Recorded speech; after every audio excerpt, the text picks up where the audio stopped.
Lecture number 2 emergence of psychology मनोविज्ञान का आविर्भाव। एक बार फिर से आप सभी का स्वागत है चैनल के ऊपर। तो आज के इस वीडियो में हम बात करने वाले हैं आपकी लेक्चर नंबर 2 की, जहां पे हम क्या देख रहे थे। हम देख रहे थे इतिहास, हम देख रहे थे हिस्ट्री के बारे में। लास्ट लेक्चर के अंदर हमने काफी सारी चीजें कवर की। तो अगर अभी तक आपने वो वाला लेक्चर नहीं देखा है तो नीचे आपको मिल जाएगी वो लिंक, या फिर आपको मिल जाएगी वो प्लेलिस्ट, जहां से जाके आप पुराना लेक्चर देख सकते हैं। और इसी प्लेलिस्ट के अंतर्गत आपका लेक्चर नंबर 3, 4 जब जब जैसे जैसे आएगा वैसे वैसे आपको यहाँ पर उसके प्लेलिस्ट के अंदर आपको वहां पर मिलता जाएगा। इसी के साथ अगर अभी तक आपने इस चैनल को सब्सक्राइब नहीं किया है तो सब्सक्राइब कर लीजिए।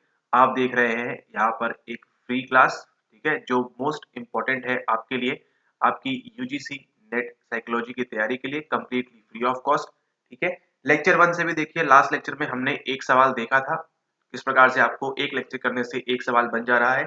उसी प्रकार से देखेंगे हम आज की आज के लेक्चर में हम क्या क्या सीखते हैं और क्या क्या चीजें आपकी परीक्षा में काम आएंगी। हम कर रहे थे यूनिट नंबर 1 में। हमने लास्ट लेक्चर के अंदर क्या क्या देख लिया था। हमने देख लिया था आपके साइको एनालिसिस के बारे में, हमने देख लिया था बिहेवियरिज्म के बारे में, हमने देख लिया था गेस्टाल्ट के बारे में, और हमने देख लिया था आपका स्ट्रक्चरलिज्म और आपके फंक्शनलिज्म के बारे में। ठीक है, आपका यहाँ पे प्रकार्यवाद हमने देख लिया था, आपका यहाँ पे हमने संरचनावाद यहाँ देख लिया था, फिर हमने यहाँ पे आपका गेस्टाल्ट देख लिया था, फिर यहाँ पे आपका व्यवहारवाद देख लिया था, और फिर यहाँ पे आपका मनोविश्लेषण की जो तकनीक है, जो मेथड है, उसको भी यहाँ पर देख लिया था। ठीक है, ओके। इसी के साथ हम जो आज के लेक्चर को प्रारंभ करते हैं, आगे बढ़ाते हैं, और वो टॉपिक क्या होने वाला है हमारा, वो होने वाला है हमारा मानवतावादी, इसको हम बोलते हैं ह्यूमनिस्टिक अप्रोच। ठीक है, अभी देखिए साइकोलॉजी जो थी 1940-50 के आसपास और आगे बढ़ी, और फिर कौन लोगों ने डोमिनेट करना स्टार्ट किया, इसको डोमिनेट करना स्टार्ट किया ह्यूमनिस्टिक वाले लोगों ने, मानवतावादी लोगों ने। दो ऐसे प्रमुख नाम, दो ऐसे इंपॉर्टेंट नाम जो आप जानते हैं मानवतावादियों के बारे में, वो कौन कौन से हैं। सबसे पहले अगर हम बात करें तो आपके पास है अब्राहम मास्लो, नंबर 1, जिनको आप जानते हैं, सबसे पहले शुरुआत की अब्राहम मास्लो। और उन्हीं के साथ साथ एक और नाम है, वो है आपका कार्ल रॉजर्स। ठीक है, इनको आप किसके लिए जानते हैं, फेमस किसके लिए हैं Abraham Maslow. Abraham Maslow fail fail नहीं, फेमस है अपनी किस चीज के लिए, अपनी हायरार्की ऑफ नीड्स के लिए। ठीक है, आवश्यकताओं का पदानुक्रम जो बताया है, किसने बताया है, आवश्यकताओं के पदानुक्रम के बारे में आपको बताया है अब्राहम मास्लो ने। उसी के साथ साथ कार्ल रॉजर्स क्यों प्रसिद्ध है, क्यों फेमस है, वो फेमस है अपनी पर्सन सेंटर्ड थेरेपी, या फिर सीसीपी के लिए, क्लाइंट सेंटर्ड थेरेपी, जिसको आप जानते हैं सेवार्थी केंद्रित चिकित्सा के नाम से। ठीक है, सेवार्थी केंद्रित चिकित्सा के नाम से आप जानते हैं CCP, person centred therapy, Karl Rogers. ठीक है, वही बात करते हैं आगे जाके वो रियल सेल्फ की, आइडियल सेल्फ की। ठीक है, तो ये सब जो दोनों इंपॉर्टेंट नाम हैं, किसके अंदर देखने को मिलते हैं, आपको देखने मिलते हैं ये मानवतावादी के अंदर। यानी कि ये दोनों कौन से स्कूल से थे, आपके ह्यूमनिस्टिक शाला से या ह्यूमनिस्टिक स्कूल से ये दोनों व्यक्ति थे। अब आश्चर्य की बात यहाँ पे देखिएगा, एक यहाँ पे आपको जो है देखने मिलेगा केवल आपको इस लेक्चर के अंदर। ठीक है, इसलिए इसको आप लाइक कर दीजिएगा अगर आपको ये बात पसंद आती है तो। ठीक है, क्योंकि अभी आपने अगर देखा है 2024 का पेपर, या आपने एनालिसिस वगैरह देखा हुआ है, तो आपको एक बात और चौंकाने वाली यहाँ पर है कि अब्राहम मास्लो और कार्ल रॉजर्स, आपको क्या लगता है इनमें से बड़ा कौन होगा, या इनमें से बड़े कौन होंगे। ठीक है, आपको लगता है ये, लेकिन ऐसा नहीं है ना। बड़े कौन है यहाँ पे, आपके कार्ल रॉजर्स। ठीक है, कार्ल रॉजर्स जो है वो अब्राहम मास्लो से बड़े हैं, इसका आपको ध्यान रखना है। और आश्चर्य की बात यहाँ पे जो आपको लगने वाली है वो क्या है, कि दोनों का जन्मदिन जो है वो एक ही तारीख को आता है, और वो तारीख कौन सी है, वो तारीख है आपकी 8। ठीक है, दोनों का जन्मदिन कब आता है, आपकी 8 तारीख को ही आता है, इसको आपको ध्यान रखना है। ठीक है, बस इनका जो माह है, जो मंथ है, वो अलग अलग है। तो मे भी अलर्ट हो जाइए यूजीसी नेट के अंतर्गत, अगर आगे इस प्रकार के सवाल रिपीट करते हैं बर्थडे वाले, तो आपको यहाँ पे बहुत अच्छे चांसेस है कि यहाँ पे आपको वो फंसा देंगे। ठीक है, लेकिन चिंता की कोई बात नहीं, टेंशन की कोई बात नहीं। आप देख रहे हैं किसका लेक्चर, आप देख रहे हैं हमारा लेक्चर। चलिए, ये जो स्क्रीन के ऊपर आप महाशय देख रहे हैं, इनका नाम क्या है, इनका नाम है अब्राहम मास्लो। अब्राहम मास्लो इनका नाम है। ये क्या देते हैं आपको, ये देते हैं आपको वो पिरामिड, जिसको आप किस नाम से जानते हैं, जिसको आप जानते हैं हायरार्की ऑफ नीड्स के नाम से, जिसको वो क्या बोलते हैं, जिसको बोलते हैं आवश्यकता का पदानुक्रम। ठीक है, आवश्यकता का पदानुक्रम इसको कहा जाता है। ठीक है, स्टेप बाय स्टेप क्या है, आपकी जो नीड्स है वो बढ़ती जाती हैं। सबसे पहले इस लेवल पे होती है, देन उससे हायर लेवल पे यहाँ पहुंचती है, देन अगेन यहाँ पहुंचती है। इस प्रकार से क्या होता है, इस प्रकार से आपका एक पिरामिड यहाँ पर फॉर्म होता है। ये बताया किसने, ये बताया आपको अब्राहम मास्लो ने। अब यहाँ पर देखिए ये जो मानवतावादी है, ये जो ह्यूमनिस्टिक अप्रोच है, ये क्यों आई, इसका उदय क्यों हुआ यहाँ पर, ये इसलिए हुआ क्योंकि इन दोनों के पहले अगर आप देखिए जो फेमस फील्ड थी वो कौन कौन सी थी, वो थी आपकी बिहेवियरिज्म और वो थी आपकी साइको एनालिसिस। ठीक है, वो था आपका व्यवहारवाद और वो था आपका मनोविश्लेषण। मनोविश्लेषण किसकी बात करता है, वो आपके बचपन की बात करता है, आपके इड ईगो सुपर ईगो की बात करता है, मतलब जो भी आपके बचपन में घटित हुआ है ना, आप उससे उबर नहीं पाए।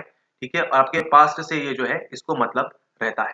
ठीक है, वहीं पर देखिए व्यवहारवाद की बात करें, वहीं पर हम बिहेवियरिज्म की बात करें, इसको किससे मतलब रहता है, इसको मतलब रहता है उद्दीपक से और उसके रिस्पॉन्स से।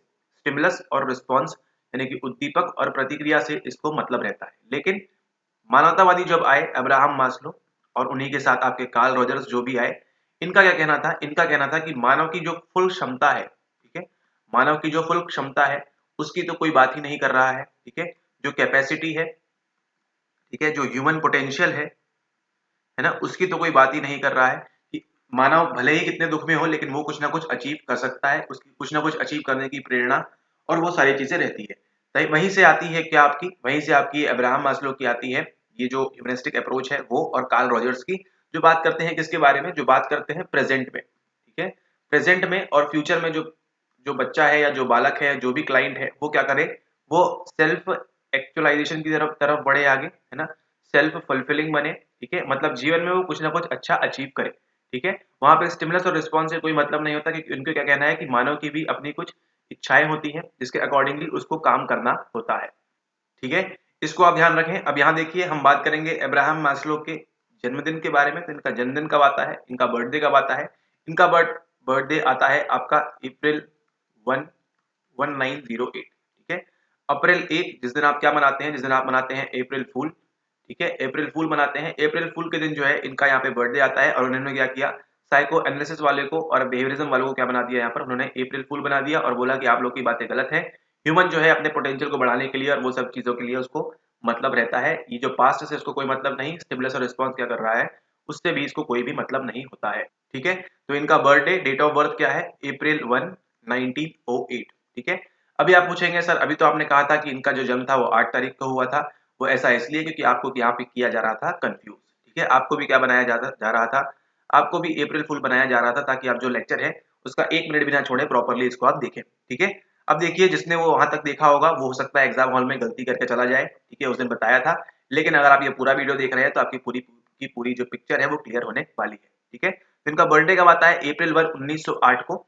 लेकिन जो यहाँ पे कहानी ट्विस्ट होती है वो क्या है, ट्विस्ट इन द टेल यहाँ पर क्या है कि इनका जो मृत्यु है, ठीक है, वो कब है, वो है आपकी 8 तारीख को। ठीक है, इनकी मृत्यु कब है, इनकी मृत्यु है यहाँ पर 8 तारीख को, इसका आपको ध्यान रखना है। ठीक है, आई गेस जून में है शायद वो, 8 जून के आसपास। ठीक है, इसको आप ध्यान रखें, 8 तारीख को इनकी डेथ होती है, इस बात को आपको ध्यान रखना है। और उसी के साथ साथ 8 तारीख को किसका बर्थ होता है, आपके कार्ल रॉजर्स का, जनवरी में। ठीक है, उनके बारे में जब अभी बात करेंगे तो बताएंगे आगे आपको। ठीक है, इनकी जो डेथ है वो होती है आपकी 8 तारीख को। ठीक है, 8 तारीख 1970। ठीक है, 1970 में इनकी डेथ हो जाती है 8 जून को। ठीक है, 8 जून 1970 को इनकी डेथ होती है। और इनकी डेथ किस प्रकार से होती है, इनको आता है हार्ट अटैक। हार्ट अटैक यानी कौन सी डिजीज, सीएचडी हो गई इनको। ठीक है, सीएचडी हो गई यानी क्या हो गया, इनके आर्टरीज में ब्लॉक हो गया, पीला पीला इस टाइम से जो खून आपका बहता है वहां पे प्लाक जम गया, प्लाक जम गया, अटैक आ गया और इनकी जो है डेथ हो गई 8 जून 1970 को। ठीक है, ठीक है, लेकिन जब इनका जन्म हुआ अप्रैल 1908 को, उसके बाद क्या हुआ देखिए यहाँ पर, उसके बाद ऐसा तो नहीं है कि एकदम से इन्होंने जो है अपनी मानवतावादी अप्रोच स्टार्ट कर दी होगी। अब यहाँ पर देखिए 98 के समय 1908 के समय क्या डोमिनेट किया होगा, साइको एनालिसिस और उसी के साथ साथ आपका बिहेवियरिज्म। ठीक है, क्योंकि 1800 के आसपास 1895 टू 1897 के आसपास जो है पावलोव की क्लासिकल कंडीशनिंग वगैरह भी जो थी वो चरम सीमा पर थी। ठीक है, तो उस टाइम देखिए जब इनका जन्म ही हुआ है तो यहाँ पर देखिए ये फील्ड डोमिनेट कर रही है यहाँ पर। ठीक है, साइको एनालिसिस और बिहेवियरिज्म। ठीक है, ये प्रमुख जो आप जानते हैं फोर्सेस के नाम से वो यही है, साइको एनालिसिस एंड बिहेवियरिज्म। उसके बाद देखिए आगे चलते हैं, आगे बात करेंगे, वो आते हैं तो उनको कौन मिलते हैं, उनके मेंटर मिलते हैं आपके हैरी हार्लो। ठीक है, हैरी हार्लो कौन है, ये वही है जो आपको क्या बताते हैं, आपको बताते हैं कॉन्टैक्ट कंफर्ट के बारे में। ठीक है, कॉन्टैक्ट कंफर्ट के बारे में बताते हैं, जहाँ पे उन्होंने 2 बंदर को रखा था वहां पे, है ना, उनके साथ जो है शिशु को दिया था, एक थी तार से बनी माँ और एक थी यहाँ पर जो है कपड़े से बनी हुई माँ, इस प्रकार की कुछ बातें थी वहां पे। तो कॉन्टेक्ट कंफर्ट के बारे में जो हैरी हार्लो बताते हैं, इनकी मेंटरशिप के अंदर ये काम कर रहे थे, ठीक है। और उस जमाने में देखिए एक और चीज चल रही थी, वो क्या था आपका गेस्टाल्ट, ठीक है। गेस्टाल्ट तो यहाँ पे जो है आपके मैक्स वर्टहाइमर, ठीक है, उनसे भी ये अभिभूत थे स्टार्टिंग के समय। लेकिन जैसे जैसे इनका ज्ञान बढ़ा, इनको समझ में आया, वो क्या करने लगे, वो अपनी नई फील्ड लेके आ गए आपकी ह्यूमनिस्टिक वाली। वो सोचने लगे कि नहीं, ये सब चीजें तो ठीक है, लेकिन मानव जो है वो कुछ करने की कैपेसिटी से आया हुआ है, उसको कुछ करना चाहिए जीवन में, अचीव वगैरह करने के लिए बना हुआ है वो, ठीक है। और इसी से आगे जाकर वो क्या देते हैं आपको, आगे जाके वो देते हैं आपको हायरार्की ऑफ नीड्स, आवश्यकता का पदानुक्रम, ठीक है। तो जब भी आप मोटिवेशन के बारे में पढ़ते हैं तो आप इनका नाम भी सुनते हैं, है ना, कि मानव जो है क्यों अभिप्रेरित होता है, क्यों मोटिवेटेड होता है, इसी कारण से, ठीक है।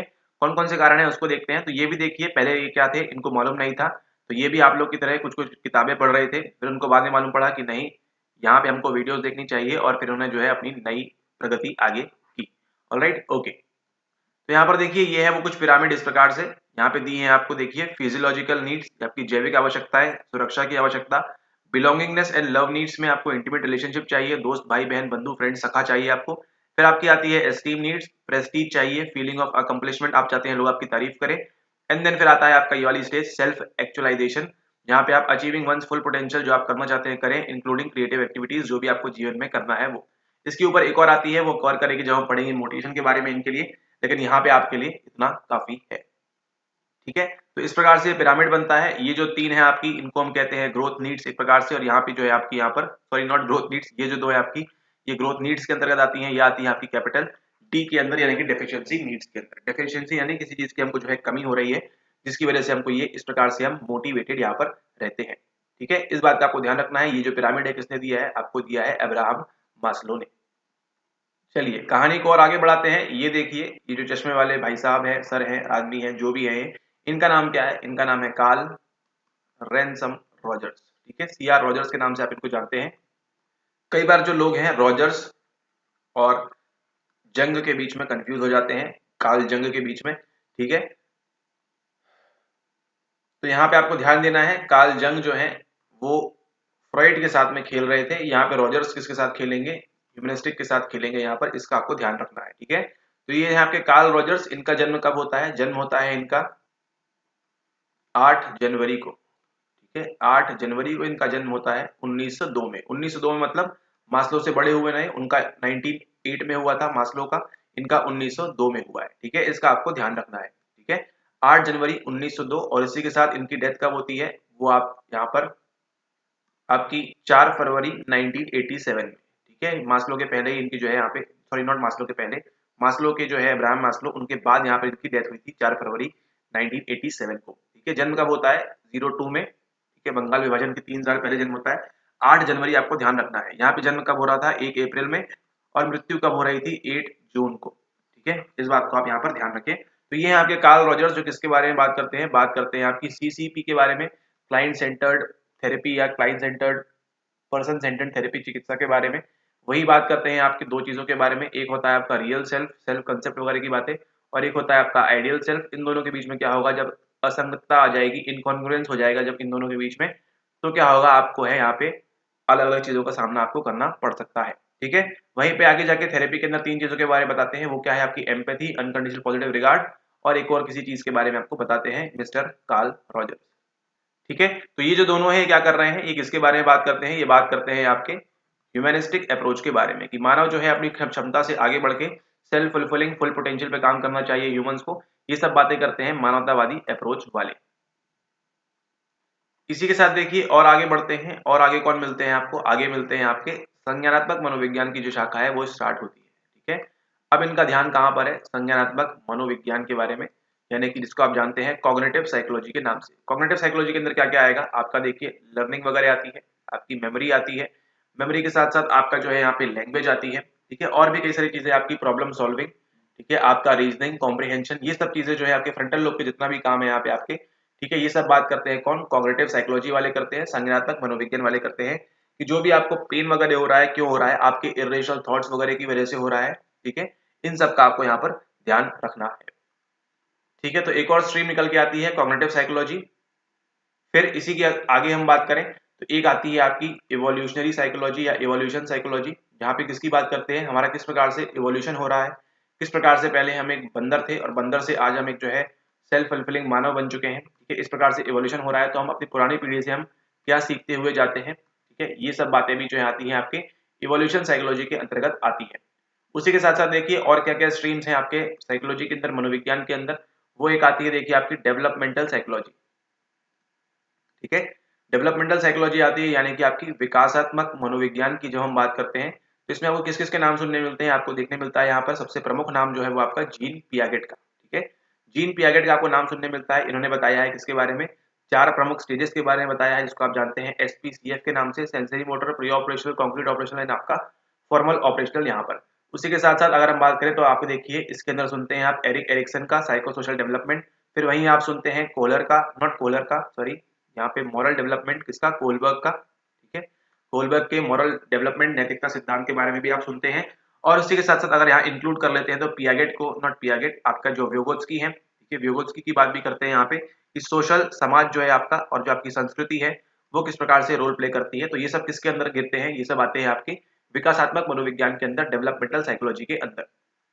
ठीक है, उसी के बाद देखिए एक और जो आती है फील्ड वो क्या है, वो है आपका यहाँ पर जैव मनोविज्ञान। ठीक है, मोस्ट इंपॉर्टेंट और फेवरेट यहाँ पे बात कर रहे हैं किसकी, जैव मनोविज्ञान की, यानी कि आपकी बायो साइकोलॉजी। यानी कि जो भी आपका बिहेवियर है, जो भी आप सोच रहे हैं, जो भी आप कर रहे हैं, उसमें जैविक चीजें जैसे कि आपका सेल क्या रोल प्ले करता है। ठीक है, आपके जो न्यूरॉन्स हैं वो किस प्रकार से कर रहे हैं चीजें, आपके जो हॉर्मोन्स हैं, अंतःस्राव हैं, वो किस प्रकार से आपको डोमिनेट करते हैं या एलिवेट करते हैं बिहेवियर। ठीक है, जो आपके हॉर्मोन्स हैं, जो आपके न्यूरोट्रांसमीटर्स हैं, वो सब किस प्रकार से एक्ट करते हैं, जो आपके केमिकल्स छूट रहे हैं आपके नर्वस सिस्टम में, नर्वस सिस्टम किस प्रकार से रोल प्ले करता है, चाहे वो आपका एसएनएस हो या पीएनएस हो, जो भी है आपका। ठीक है, वो किस प्रकार से रोल प्ले करता है, आपके मस्तिष्क में कौन कौन से जो है विकार होते हैं, उसके पीछे कौन कौन से डिफेक्ट हैं। ठीक है, आपके किसी लोब में, किसी पाली में आपके जो है चोट पहुंच गई, उसकी वजह से आपके व्यवहार में क्या चेंजेस होंगे, आप जो है एमनीसिया या फिर जो भी है आपको डिफेक्ट वगैरह है ना, स्पीच वगैरह आप बोल नहीं पाएंगे प्रॉपरली, आप प्रॉपरली सुन नहीं पाएंगे, वो सब चीजें क्यों हो रही हैं आपके, वो सब किसके अंदर पढ़ते हैं, वो सब पढ़ते हैं हम आपकी बायो साइकोलॉजी के अंदर।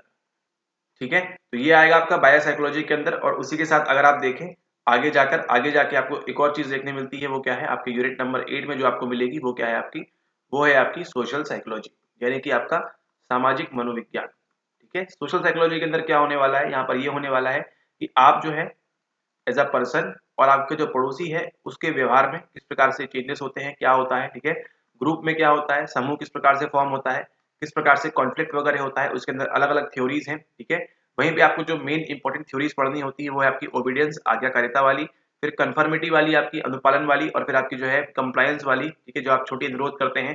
कंप्लायंस के अंदर देखिए चियालदीनी दीदी ने जो है यहाँ पे कई सारी टेक्निक्स दी थी आपको यहाँ पर। ठीक है, चियालदीनी ने यहाँ पर कई सारी टेक्निक्स दी थी कि फुट इन द बॉल और डोर इन द फेस, वो सब टेक्निक्स जो है यहाँ पर।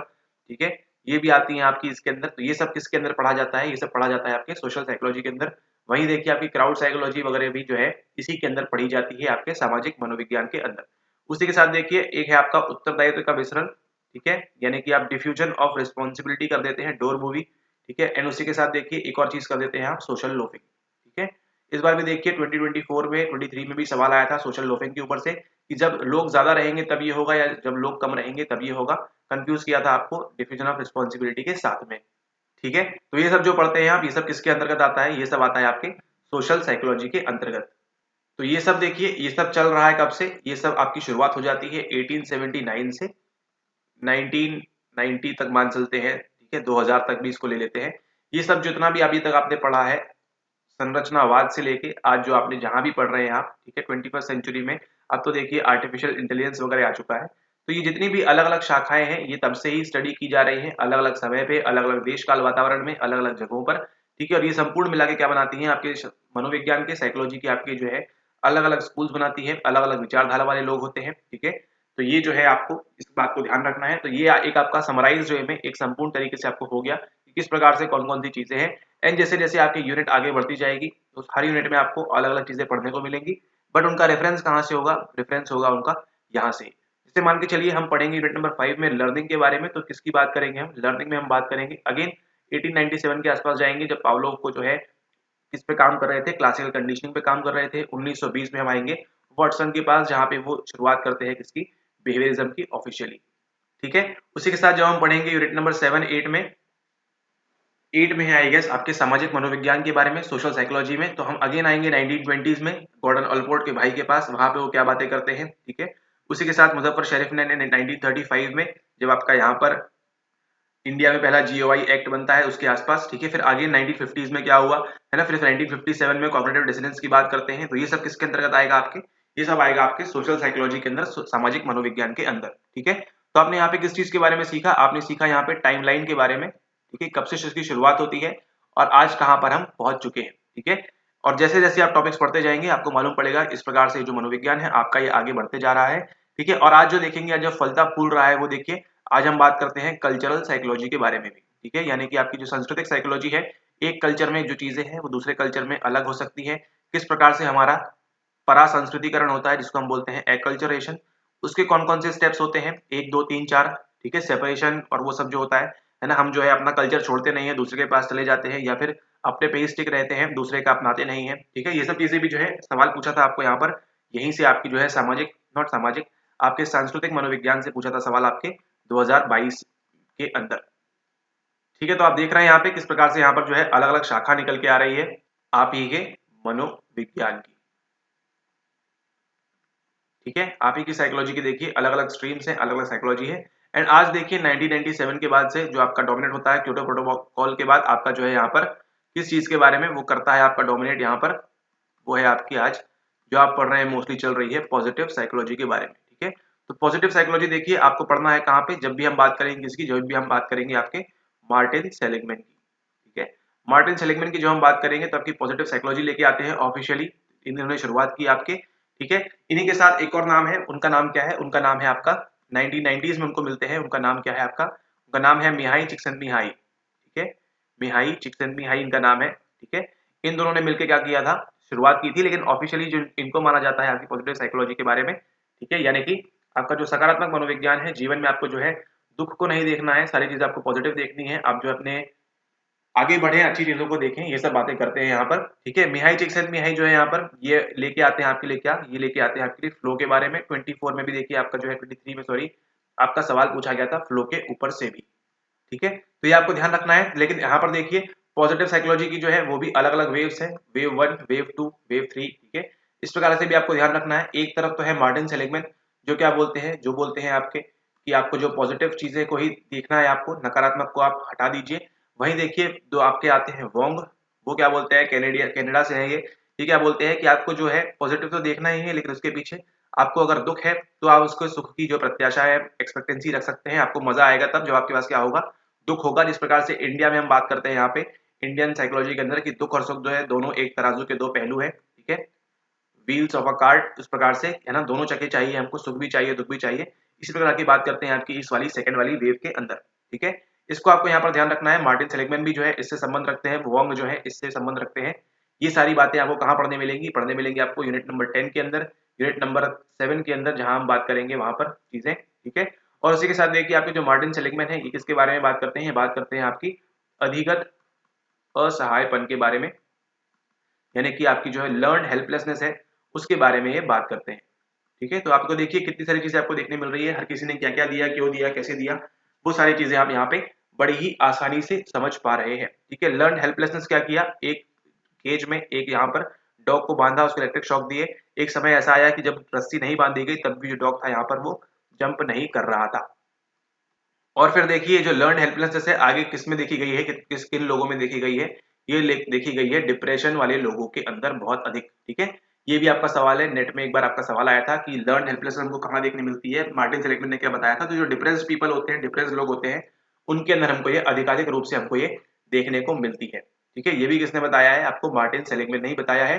फिर देखिए जिस प्रकार से मार्टिन सेलिगमैन ने बताया है एक कॉन्सेप्ट के बारे में, वो क्या है, वो है आपका लर्न हेल्पलेसनेस। उसी प्रकार से आगे एक और कॉन्सेप्ट आता है, वो क्या है, वो है आपका लर्न्ड ऑप्टिमिज्म। जस्ट इसका अपोजिट, जहां पे आप हताश हो रहे थे वहीं पे आप क्या हो जाएंगे, आप ऑप्टिमिस्टिक हो जाएंगे, आप यहाँ पर आशावादी हो जाएंगे। ठीक है। लर्न्ड ऑप्टिमिज्म भी आपका आ जाएगा, अधिगत आशावाद भी आपको जो है यहाँ पर आ जाएगा इसके अंदर। ठीक है। लर्न्ड हेल्पलेसनेस का जस्ट अपोजिट। उसी के साथ देखिए और काफी सारी चीजें भी हैं आपके यूनिट नंबर 10 के अंदर, तो जब उसको करेंगे तो वहां पर हम कवर करेंगे। ठीक है। तो ये हम किसकी बात कर रहे हैं, ये हम बात कर रहे हैं आपकी पॉजिटिव साइकोलॉजी के बारे में, ये हम बात कर रहे हैं सकारात्मक मनोविज्ञान के बारे में। ठीक है, ओके। तो आई गेस इतना काफी कुछ है, आपको एक बार यहाँ पे रिवाइज कर देते हैं, रिकैप कर लेते हैं यहाँ पर कि हमने क्या क्या देख लिया है अभी तक। सबसे पहले देखिए हमने शुरुआत की थी आपकी कहाँ से, शुरुआत की थी हमने आपकी स्ट्रक्चरलिज्म से, यानी कि संरचनावाद से। 1879 में कौन लेके आते हैं आपको, वीजे लेके आते हैं, विलियम जेम्स नहीं विल्हम वुंट लेके आते हैं। ठीक है, लिप्जिश जर्मनी के अंदर। उसके बाद देखिए टिश्नर जो है इसको आगे पहुंचाते हैं, आपका आता है अमेरिका में, फंक्शनलिज्म की शुरुआत होती है प्रकारवाद की। ठीक है, एंड देन यहाँ पे कौन आते हैं, यहाँ पे आते हैं आपके डब्ल्यू.जे. William James. इनकी पुस्तक का नाम अगर आपको मालूम है तो बताइएगा, इनकी पुस्तक का आपको नाम मालूम है तो बताइएगा, पहले कई बार बताया हुआ है।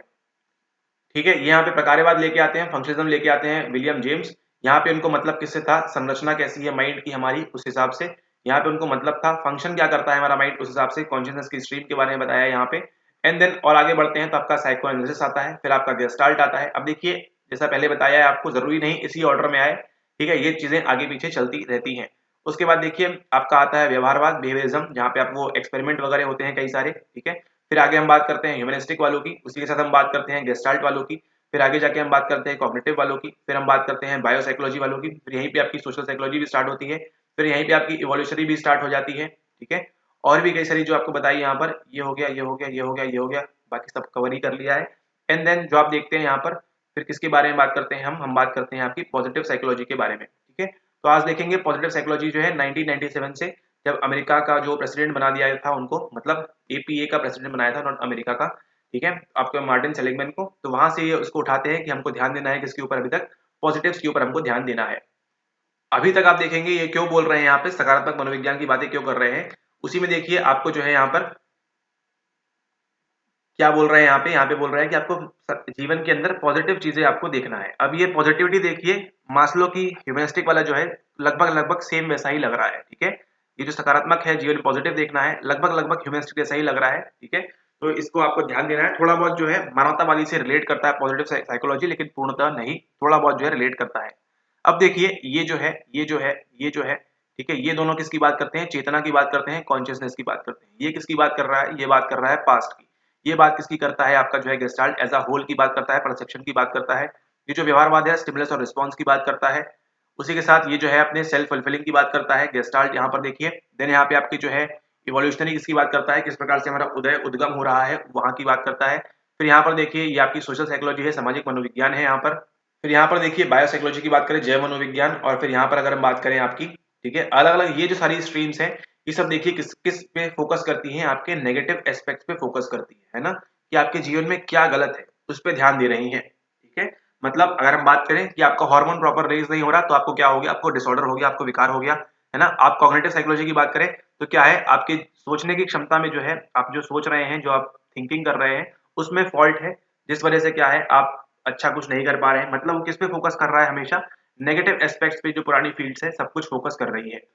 ठीक है, सारा कुछ जो है नेगेटिव पे फोकस कर रहा है कि आपके बचपन में, चाइल्डहुड में ऐसा हुआ था, इस वजह से क्या है आपको अच्छा कुछ भी नहीं लग रहा है।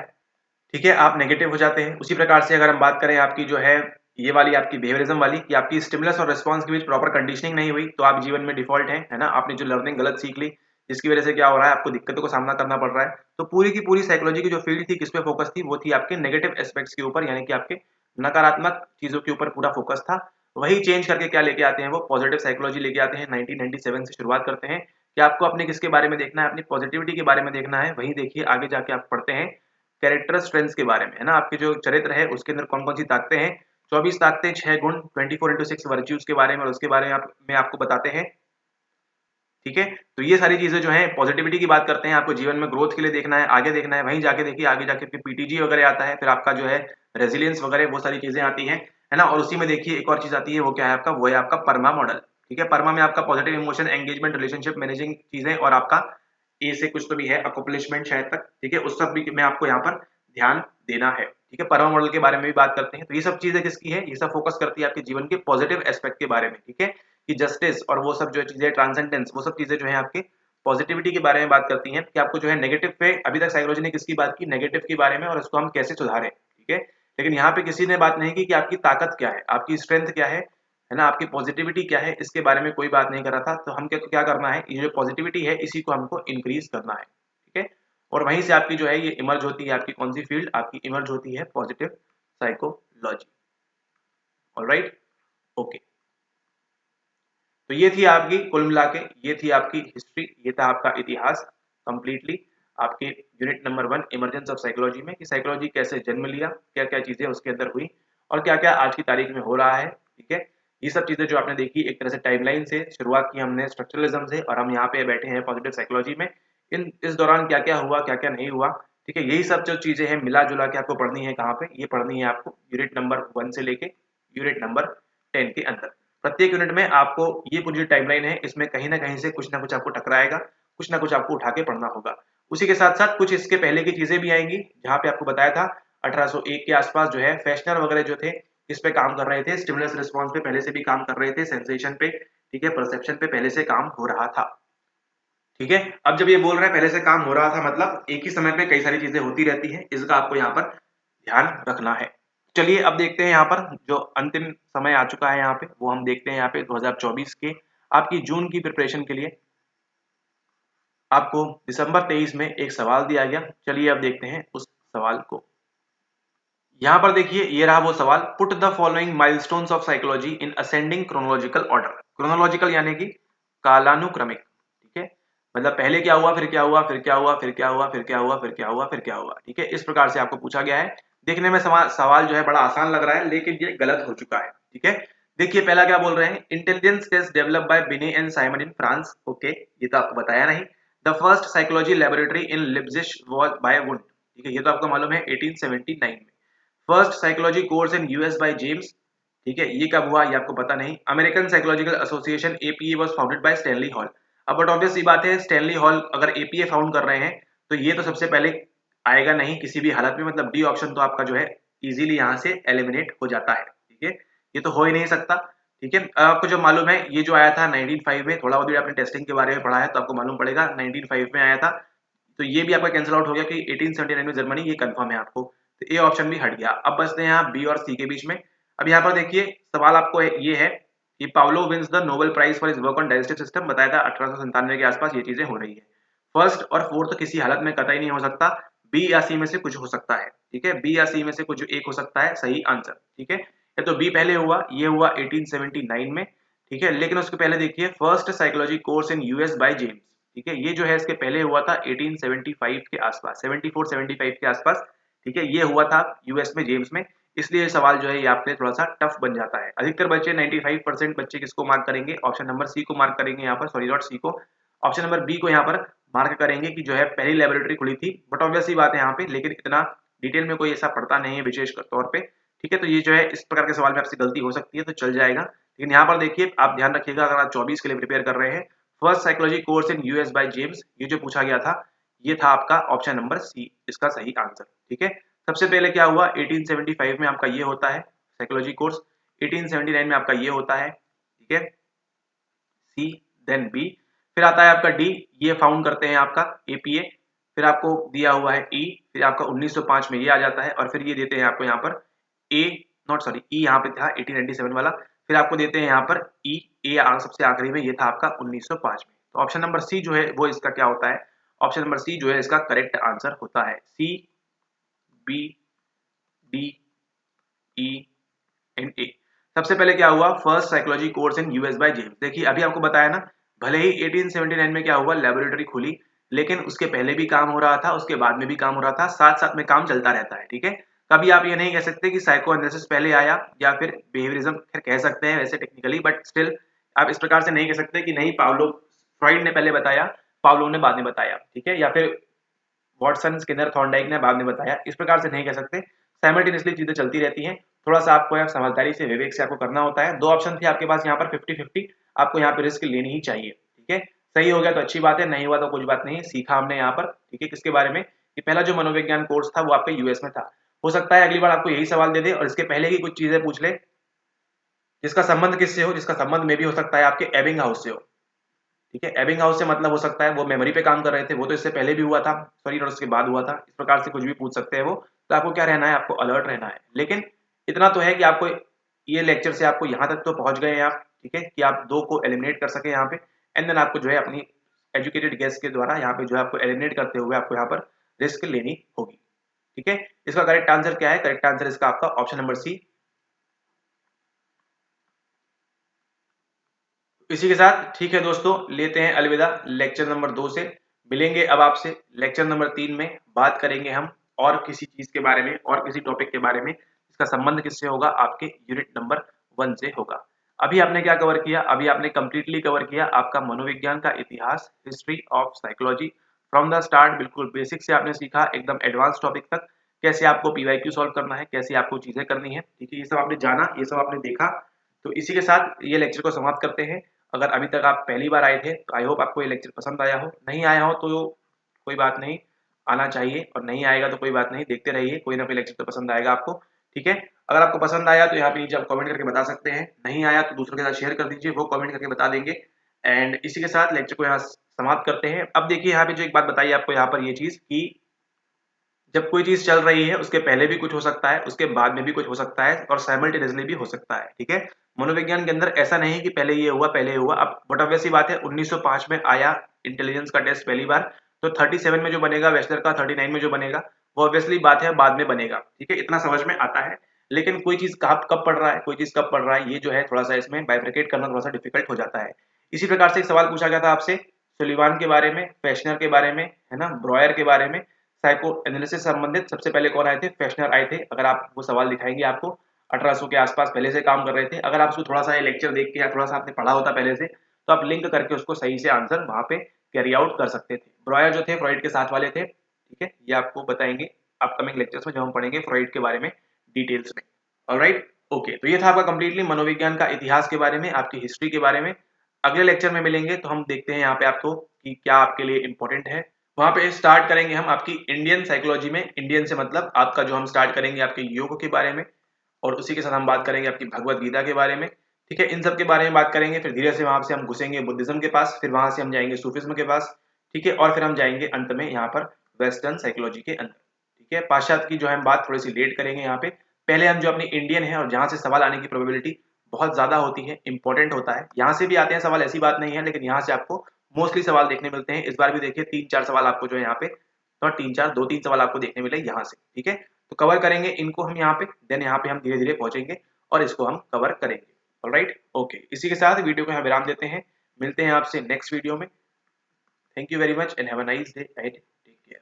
समय ध्यान रखिएगा, समय है आपका 12 बजे। कब आएगा लेक्चर कोई नहीं जानता, अपडेट कहाँ मिलेगी आपको, अपडेट मिलेगी आपको टेलीग्राम चैनल के ऊपर, ठीक है। ऑलराइट, अच्छा थोड़ा सा प्रमोशन कर देते हैं। अगर आपको ये वीडियो पसंद आया और इसी तरह आप हमारे कोर्स में ज्वाइन करना चाहते हैं तो आप हमारे जून 2024 के लिए आप कोर्स को ज्वाइन कर सकते हैं। प्लस आपको यहाँ पे दिसंबर 24 के लिए भी आप इसको ज्वाइन कर सकते हैं। आपको मिलेगी 1 साल की वैधता, ठीक है, 1 ईयर की। सारे लेक्चर जो रहेंगे वो रहेंगे आपके रिकॉर्डेड, ठीक है, रिकॉर्डेड लेक्चर्स रहेंगे।